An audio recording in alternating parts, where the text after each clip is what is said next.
Bonjour à toutes et à tous, bienvenue dans ce nouvel essentiel du PSG. Paris affronte Auxerre au Parc des Princes ce dimanche à 13 h dans le cadre de la 15e journée de Ligue 1.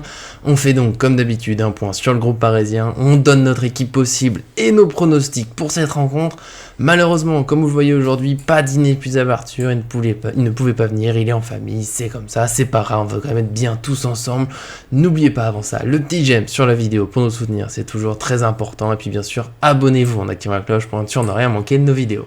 C'est parti pour le groupe parisien, on a des bonnes nouvelles avec notamment Kimpembe et Lionel Messi qui sont bien de retour comme c'était espéré, donc ils devraient pouvoir participer à ce match, même si on le verra après, il y a beaucoup d'incertitudes sur la composition, mais on a quand même 3 absents puisque le groupe n'est jamais complet au PSG, c'est comme ça. On a Marquinhos qui est laissé au repos en raison d'une gêne musculaire, Fabien Ruiz a retrouvé l'entraînement mais il est préservé, c'était un peu trop tôt ce match ce dimanche contre Auxerre, et Keylor Navas qui a eu plusieurs fois des douleurs au dos dernièrement, il est préservé, donc il y a déjà assez peu de doutes pour passer sur l'équipe parisienne. Ça devrait être Donnarumma dans les buts, il n'y a même pas besoin de le préserver pour la Coupe du Monde, malheureusement pour l'Italie, et je vais m'appuyer maintenant sur l'équipe d'Arthur. Alors, on avait pas mal d'options, vous verrez c'est assez difficile, beaucoup d'incertitudes, est-ce que tous les joueurs vont être titulaires?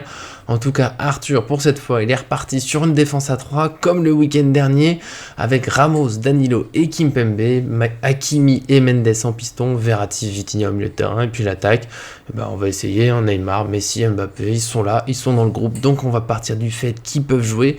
En tout cas Galtier en conférence de presse a insisté plusieurs fois sur le fait qu'il veut gagner, que c'est un match important, qu'il ne faut pas le rater, et qu'aucun joueur ne lui a demandé à ne pas jouer, et il l'a redit aussi, la meilleure préparation pour lui pour la Coupe du Monde, c'est de jouer ce match à fond, de jouer pour gagner, donc voilà, l'objectif il est clair, donc on s'attend plutôt à cette grosse équipe, la meilleure équipe possible, entre guillemets, avec les joueurs disponibles. Ce serait une équipe un peu Ligue des Champions, si ça devait être le cas. Il y a quand même un petit doute pour Kimpembe, qui a eu un souci, voilà, qui a été blessé de nouveau, une petite douleur, mais c'était pas musculaire, c'était assez court, il a clairement le besoin de jouer avant la Coupe du Monde avec l'équipe de France, donc on peut penser qu'il sera titulaire, peut-être pas pour jouer tout le match, peut-être pour sortir un moment, laisser sa place à Mukiele par exemple. Après, moi, je propose une autre solution que cette défense à 3, la défense à 4, c'est les deux schémas qu'on a vus pour l'instant, donc toujours Donnarumma dans les buts, puisqu'il n'y a pas de choix, Hakimi et Mendes comme latéraux évidemment, en défense Ramos, qui voilà, il n'a pas besoin de se préserver pour la Coupe du Monde, il la jouera pas malheureusement avec l'Espagne, donc titulaire. Avec Danilo ou Kimpembe, j'ai un doute. Danilo a été très bon en défense, je trouve qu'il a été plus régulier que Kimpembe, mais Kimpembe, comme j'ai dit avant, il a besoin de jouer à la Coupe du Monde, donc ça pourrait lui faire du bien de démarrer. Je vois bien l'un des deux démarrer et l'autre rentrer en jeu si c'est une défense à 4, si c'est à 3, les 3 titulaires, je pense que Mukiele sera remplaçant. Au milieu de terrain, j'ai mis Verratti et Vitinha avec Soler, qui pour moi était le plus convaincant une fois que Ruiz n'est pas là. Sanchez, voilà, continue avec des matchs pas tout à fait transparents, mais pas loin. En tout cas, il apporte vraiment pas ce qu'on espérait. Soler a eu plus de mal en meneur de jeu, mais en relayeur, j'ai trouvé très intéressant. Et l'attaque, toujours Neymar, Messi, Mbappé, ils sont là. Je pense vraiment que le PSG va partir avec l'idée de plier la rencontre au plus vite, pour qu'après les joueurs puissent peut-être gérer un peu, garder la balle, faire tourner aussi en fin de match, avec des joueurs qui peuvent jouer, et Kitike par exemple pourrait rentrer, il n'a pas besoin de se retenir, Sarabia peut avoir besoin de rythme pour la Coupe du Monde, il y a des jeunes, Warren Zaïre-Emery qui peut rentrer au milieu de terrain pour avoir un peu de temps de jeu, voilà. Faudra voir cette gestion, mais je pense, Galtier, si on suit son discours, l'objectif c'est vraiment de gagner, donc assurer cette victoire. Il aurait aimé le voir plusieurs fois sur d'autres matchs. Je pense pas que ça fera beaucoup tourner au début, sauf si d'ici là des joueurs lui disent ça m'inquiète de jouer aussi proche de la Coupe du Monde. Ça, malheureusement, on n'a pas ces éléments-là, donc nous on est parti avec ces équipes-là, défense à 3, défense à 4. Dites-nous dans les commentaires ce que vous préférez, évidemment, l'un des deux schémas, les deux ont fonctionné, les deux ont des qualités, des défauts.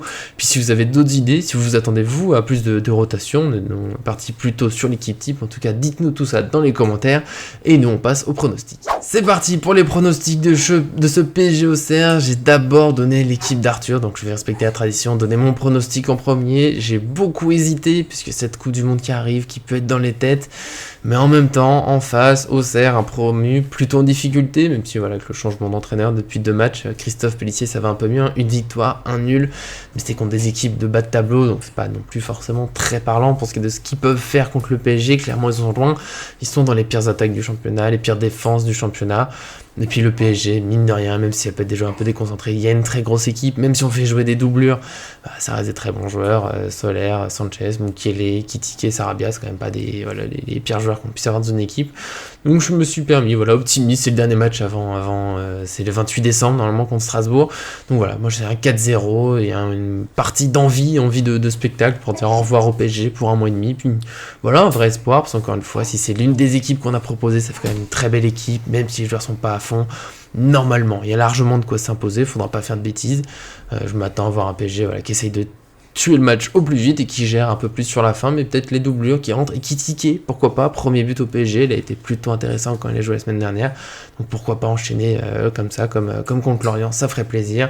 Et Arthur, un petit peu moins optimiste, 3-0, je comprends aussi, c'est un peu la même idée, plutôt un bon match, on gère, on maîtrise. Après les actions, elles rentrent pas, à quel point le PSG va essayer de pousser jusqu'au bout avec ses doublures, on verra.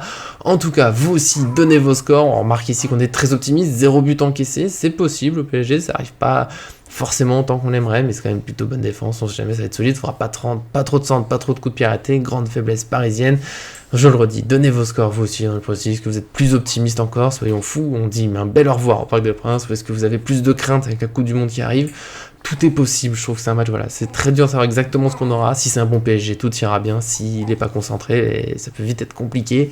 En tout cas, je vous souhaite un très bon match. Nous, on se retrouve normalement dimanche pour le débrief. On essaie de vous faire ça au plus vite. C'est un peu compliqué comme horaire. En tout cas, merci à tous et à très bientôt sur cette chaîne.